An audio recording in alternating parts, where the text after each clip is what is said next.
Capping off this epic heavyweight main card is the UFC Heavyweight Championship of the World. It pits the undisputed baddest man on the planet against the winningest heavyweight in UFC history.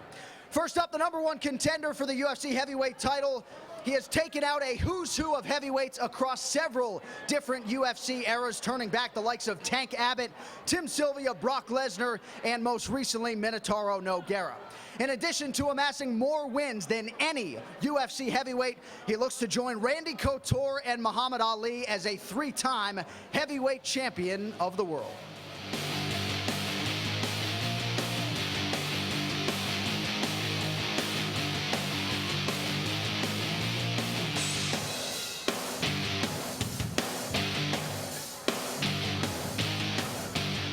From Las Vegas, Nevada, and readying for his 20th UFC appearance, how about a hand for the former 2-time UFC heavyweight champion of the world, Frank Mir.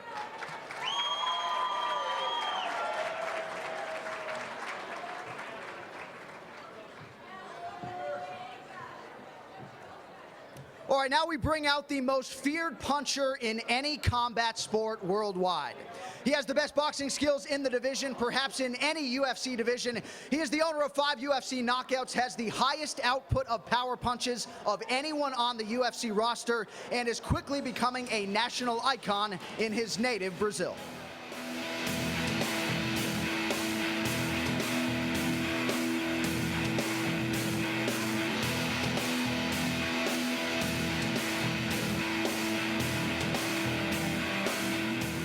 He is the consensus baddest man on the planet and the most powerful puncher in all of MMA. Please welcome the UFC heavyweight champion of the world, Junior Dos Santos.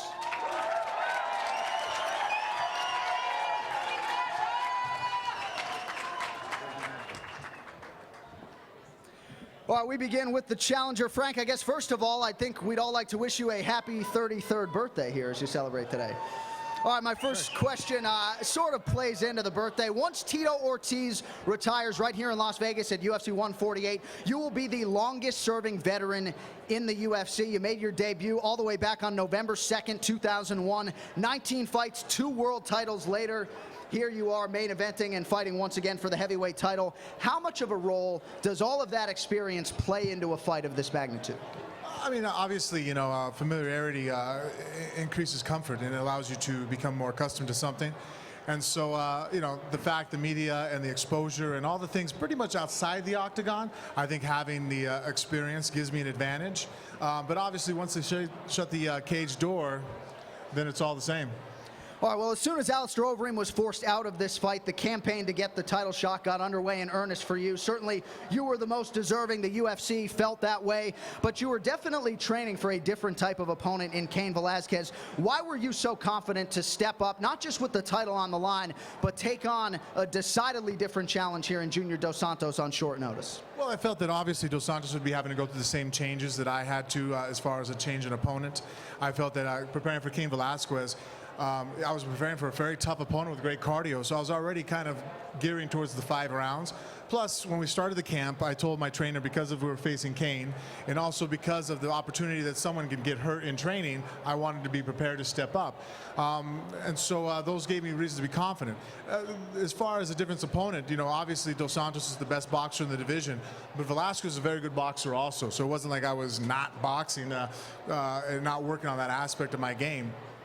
And also I realized too, I mean, the hardest thing I think to switch would be the right to left-handed. My opponent is still right-handed, fights left foot forward, whereas Dos Santos had to make that adjustment where I didn't. Where now he was facing a right-handed kickboxer, now he's facing a left-handed, you know, a mixed artist. All right, we set up your credentials, your UFC success, certainly well documented. Some would argue that Frank's already had a Hall of Fame worthy career. Others would disagree with that statement. Do you think you get the credit you deserve as one of the best heavyweights of all time? I think that a lot of the general fans know, and I mean my statistics stand alone on what I've accomplished inside the octagon, on how I've accomplished time as an MMA fighter in the UFC. I think the problem is that there's always a select few group in everything in life that you know, they speak from emotion. They're not intelligent. They don't look at statistics. They don't look at, you know, track records. They don't watch videos and form opinions. They form opinions with their emotions. And the problem is most of us who are intelligent people, who are laid back, we're not very loud when we think something. We don't get screaming. We don't get passionate. We don't get angry. It seems like it's the few stupid people that are extremely passionate about what they have to talk about. So in all things in life, whether politics or, you know, sports, it's always those few guys that are individuals that are just very loud and angry. It seems just because you're the loudest doesn't mean you're the majority. All right, on UFC Primetime, Minotauro Nogueira, the Brazilian legend who you have knocked out and submitted, had this to say, and I quote, "I don't know why everybody worships this guy. His ground game is simple. It's only his attacks that are a little dangerous." Your thoughts? I'm thinking something got lost in translation. Because it'd be like, you know, I got to tell you, if I'm rolling on the ground with somebody and they break my arm, they submit me, if you interview me about him, I'm going to say, man, that guy is really good. He was awesome. And it's not a humility thing so much as it's just like, so wait a minute, you say the guy sucks and he's simple, but he broke your arm. I want the guys that I face to be the best. I don't beat people because they're not very good. I didn't knock out Mirko Krokop because he's not good at stand-up. The guy is phenomenal at stand-up. You know, I didn't beat Roy Nelson because he's no good. Roy Nelson's an extraordinarily tough guy. Everybody I face is the best in the world. They're tough. They're hard to beat. I beat them because I was a little bit better. That's the way I look at it. I always laugh when guys sit there and they break people down and go, this guy sucks. I'm like, that's why you're going to win? Because he sucks? Not because you're good? Different mentality. All right, thank you. All right, we get to Junior Dos Santos. Now, you went into last November's title fight against Cain Velasquez with a torn meniscus in your knee. You refused to withdraw from the fight, and you go on to become the UFC heavyweight champion. Are you still sort of basking in the glow and living out your dream? Yeah. When I had my injury, my knee injury, you know, that was a problem for me in that fight. But I asked for my physical therapist, hey man, I need to be ready for this fight. Make me ready for this fight, you know. And I brought him with me to the fight, you know, and I was feeling good, and that was perfect for me, you know, a good result. And yeah, that's it. Is it true that you went to sleep with the belt the night you won the UFC heavyweight title? Yeah, it's true. It's just you and the belt in the bed, huh? Huh? Just you and the belt in the bed. Just me and the belt. That was, you know, a special moment for me. Because, you know, I just wonder my dream become true in that day. So I sleep with my belt. All right, we like it. All right, well. How did you get your wife to be okay with that? My wife was totally against it. I walked out, I was excited. I'm like, she was not here, so it's okay. So that was his date. Yeah, all right. Well, you have said, Junior, you want to be remembered not only as a UFC champion, but as a great UFC champion. I'd imagine title defenses are a big part of that. In your estimation, what constitutes a great UFC champion? Of course, I want to be, I want to keep this belt for a long time now, you know. That's why I work hard every day, you know. And I think my first title defense now against Frank Mir is going to prove that. I did an excellent camp in Brazil, you know, and I'm very well prepared for this fight. And I want to be different, you know. I want to be part of the history of the heavyweight division. You haven't shown us a lot of weaknesses to this point. Some people say perhaps you rely a little too much on your boxing, but I guess if you win the world title in 64 seconds with plan A, do you really need to have a backup plan? Yeah, actually I have plan B, plan C, you know, but my plan A is working, so I will keep doing that. But you're confident, I assume, that you can mount an offense in other disciplines of mixed martial arts if you need to at any given time in a fight? Yeah, for sure. You know, I'm a MMA fighter, and I'm really confident in all areas. You know, if the fight goes to the ground, I will be fighting on the ground. I'm not afraid of any situation in the fight. You know, and I just keep the fight standing because I'm very confident in that area, you know. During the first episode of UFC Primetime, you said that Mir is, quote, not a man, he gives up. Now, you're always an honest guy. We appreciate the candor. Why did you choose to go public with that opinion? Yeah, I choose what I said was, when I say he's not a man, I confirm that. I said that because when he's leaving a bad situation in the fight, he can't recover from that situations. In Brazil, when you doesn't have like a hard to recover from that situation, we say that, he's not a man. He's not a man. But I have nothing personally against him. I even know him personally. Don't know him personally. So that was more about the fight. Frank Jr. has acknowledged that you are a great UFC fighter when things are going well, but he said maybe you wilt when the going gets tough. He's sitting in front of you here about 48 hours out from the fight. Any response to Jr. and that line of thinking? I think, first of all, Junior's a great fighter inside the octagon, and I think that what he was trying to do is increase his abilities to be known outside. And I mean, let's face it, people like Brock Lesnar and stuff, they're kind of known for what they say outside the octagon sells more tickets sometimes. And so I think that he's, his camp and people around him are trying to get him to sell the fight.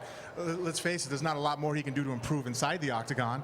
But as far as marketability outside the octagon, our media is notorious for reporting things that are hot topics, and if he says something a little spicy, I guess, that it gets more attention. I mean, think about it. Of all the things that he said, that's probably been asked of you how many times now? I mean, multiple times it's been brought up.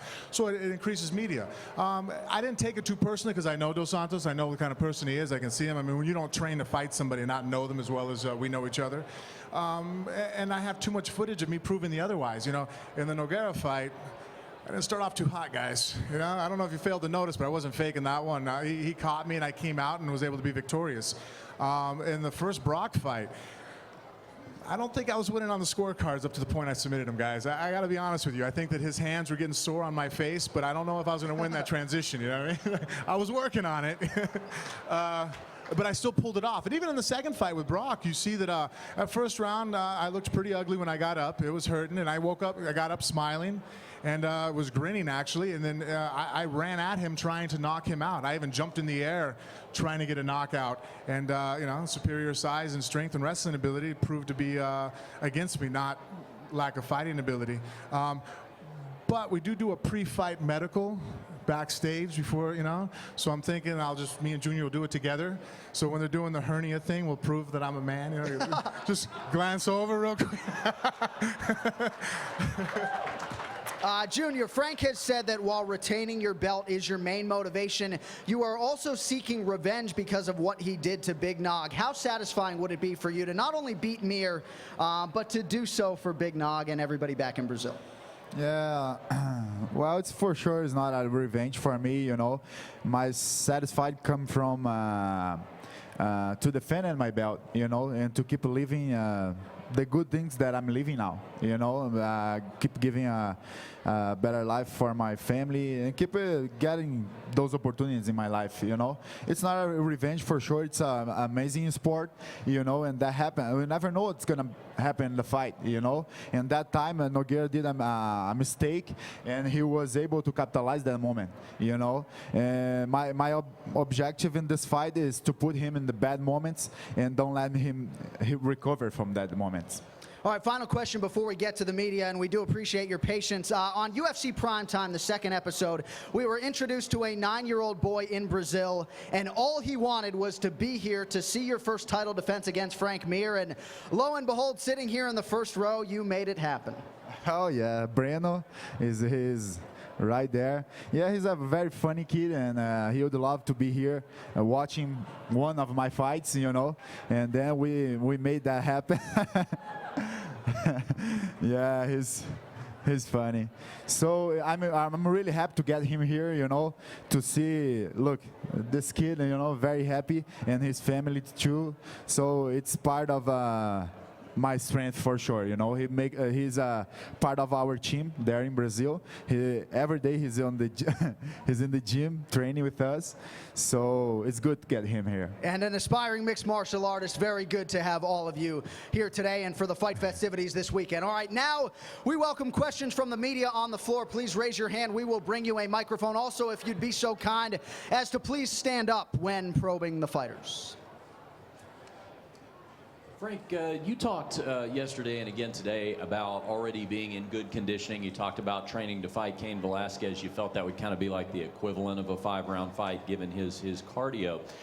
Now that you're in an actual 5-round fight, you may be physically prepared for that, but if you look at the statistics between you and Junior, a lot of your mutual success comes early. Submission attempts, knockouts. So is there also a component of your mindset and your camp that has you thinking you also need to be training for a 1-round fight? No, absolutely. I mean, I think the difference is that, like when I fought Nogueira, you can't sit there and go, okay, there's 3 rounds and cruise the first round and warm up like boxing. You see championship boxing matches, guys have 12 rounds and you take the first round. Dos Santos, all his knockouts are in the first round. I don't think, have you knocked anybody out after first round? I don't think so. Crow Cop. Yeah, so I think all my submissions come in the first round too. So I realize that both of us are most dangerous in the first round. But I think because Junior's boxing, his power is not so much from his size. I mean, he's not a small individual by any means, but it's his speed, how fast he can throw his hands. And like all people, as a fight wears on, it's impossible to be just as fast as you were that first 2 minutes. Speed slows down. That's why he knocks people out in the first round. He has incredible speed and it's overwhelming, and I don't think people have time to adjust for it. So I know that the first round is actually more important than any other round in this fight. Here. We have a lot of Brazilian here, so I will do a Portuguese question for Cigano. Just a little one.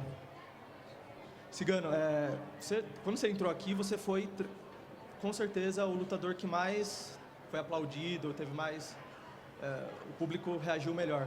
Como é para você vir até os Estados Unidos, estar em Las Vegas e ainda assim ter essa receptividade dos fãs de MMA e muitos americanos? I have to answer in English or Portuguese? Whatever you like, my man. Português. Então, para mim é muito gratificante, né, entendeu? Poder chegar aqui num outro país, numa outra cidade, todo mundo e as pessoas gostarem de mim, do meu estilo e de verem as minhas lutas. Isso é parte, com certeza, da minha força, entendeu?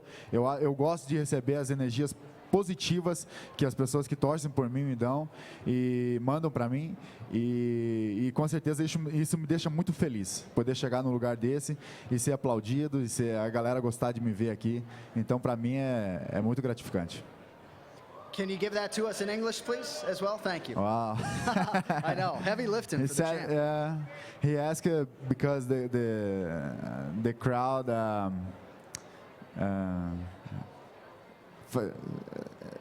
translate the question, please. He was asked how it feels to receive so much support from his fans and to be so loved and by fans both in Brazil and here. And he said it's very gratifying to do what I do and to get to do what I love and to have the reaction from everybody supporting me. Thank you very much. Thank you. That was good, huh? Okay, get her up here. All right, next up. This is Rafael Hernandez Brito from Univision Deportes. Frank, in the intro by Jon, he mentioned about a victory for you would mean equaling Randy Couture and Muhammad Ali as the only 3-time heavyweight champions. And also, you and I have talked about how you need that 3rd belt for your 3rd kid because you don't want any conflicts at home. How much of that goes into affecting your preparation or in your thinking, visualizing the fight about what you could accomplish besides winning the title again? No, honestly, I guess it would sound better if I said I was really focused on those things, but I'm not. Those have to be the results of proper preparation. Really, honestly, I'm focused at the task at hand. The opening bell, the first exchange, and then once that's over with, it's the next exchange, the next movement, and fight after fight. At the end of the fight, when the bell's rung, that's when I get maybe time to be able to think of some of the things about moving up. But as far as do I sit at night and go, okay, this fight means this? No, I think that's, as a fighter, we'd be lying if we're not already saying we're nervous. A little scared, go out there. Who's not? I'm walking in front of a cage in front of 20,000 people against one of the best fighters in the world. I have never walked into a fight and not been nervous or full of anxiety. So to think of those things would probably only add to it. And then it wouldn't be a good thing. Kind of cool, though, to be next to Muhammad Ali and Randy Couture, though, right? Yeah, Muhammad Ali is somebody, I've admired my whole life. I think he's somebody who's, that a lot of people can take a lot from and enrich in their life by learning lessons that, that he's done. Junior, una pregunta en portuñol, ya que hablaste en portugués. En el programa de Primetime hemos visto cómo te has estado divirtiendo por todas las calles de Salvador, visitaste un carnaval, se nota que estás disfrutando bastante el reinado de campeón del UFC. ¿Estás disfrutando eso así de verdad como se ve y si te ha quitado concentración en tu preparación, el hecho de que tienes que darle más atención a la gente y a la prensa? Sí, yo estoy muy concentrado en mi preparación. Mas eu penso que estou vivendo muito bom momento em minha vida. Estou sim aproveitando muito as oportunidades que estou tendo, mas estou muito concentrado para a luta. Portunhol. The question was, in the second episode of Primetime Junior, we see the streets of Salvador, many scenes that resemble, the music and the life of the city. You were received there with a celebration that looked like something out of Carnival. And I'd like to know, is it really something that you're enjoying, just as we see those images? You're enjoying your reign as the champion and being able to enjoy all of those moments? Answer.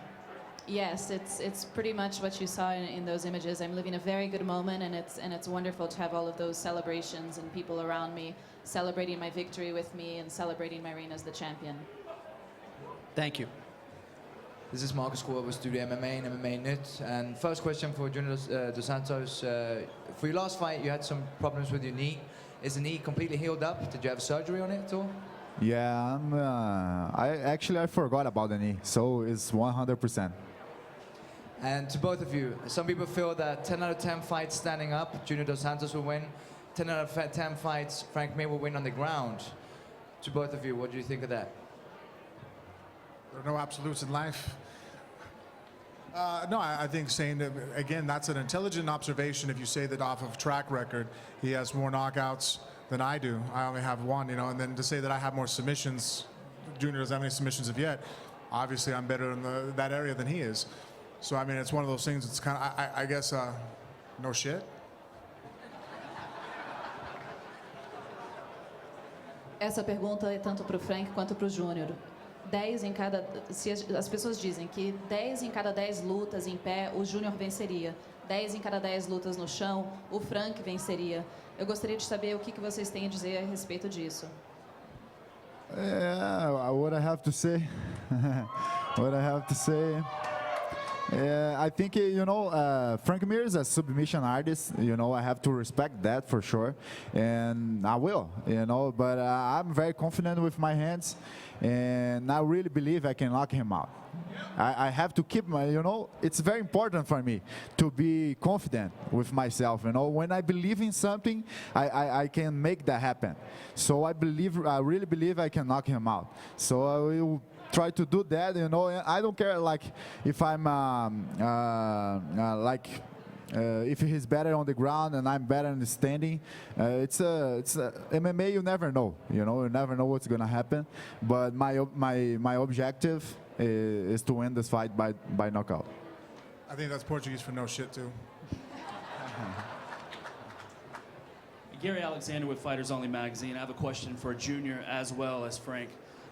How difficult is it for each of you to actually find opponents or sparring partners that mimic your opponent?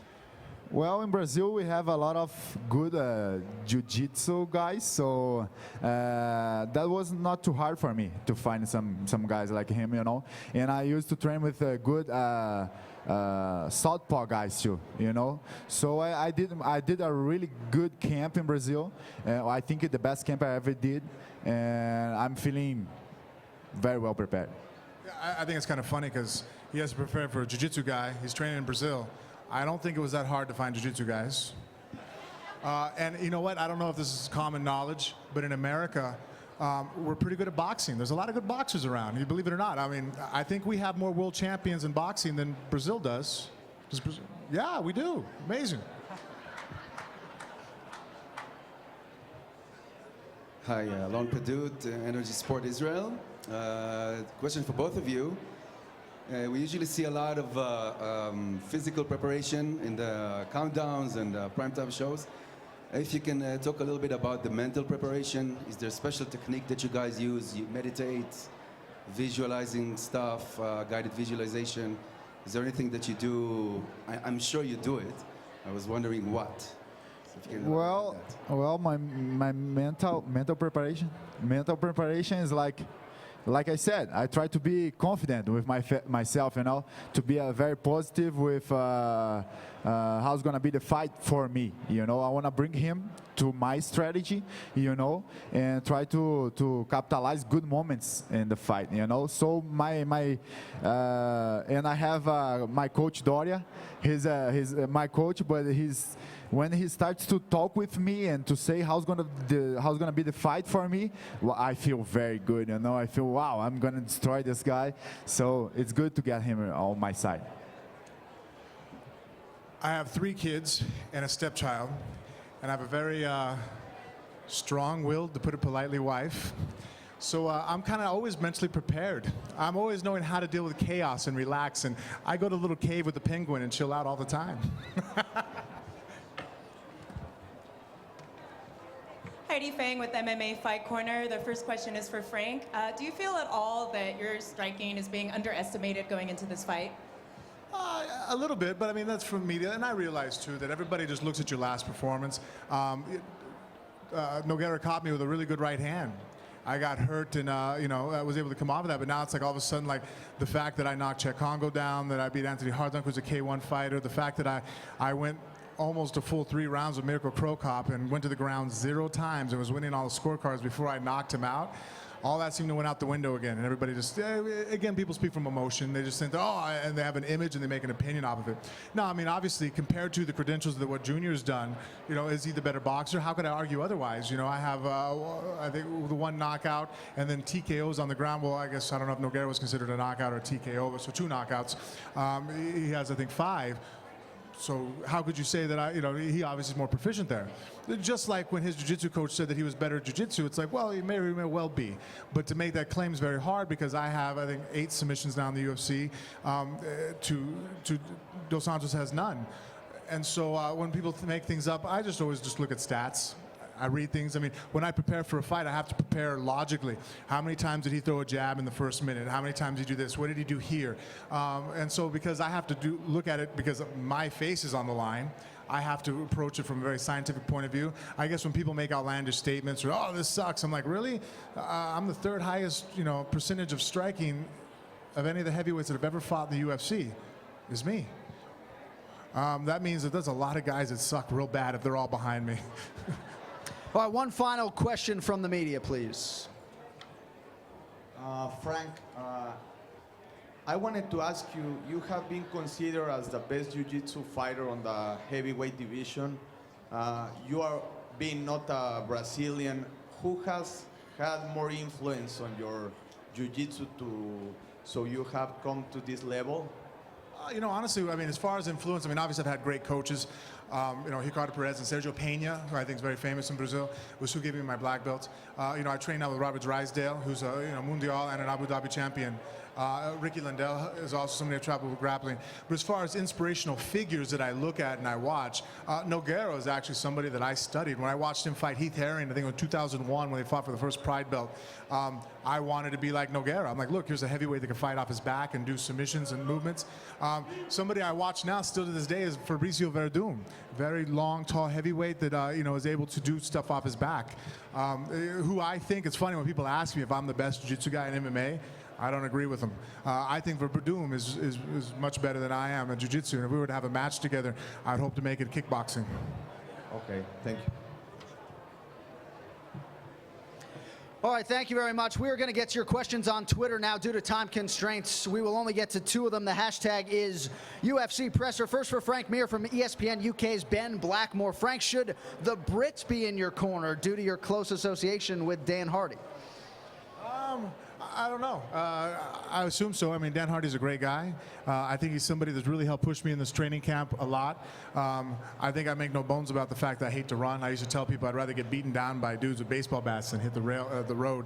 And in this fight, I've ran a lot. And due to the fact that you know, Dan comes from a group of guys that train very hard over there, and he brings that work ethic here. He's very disciplined.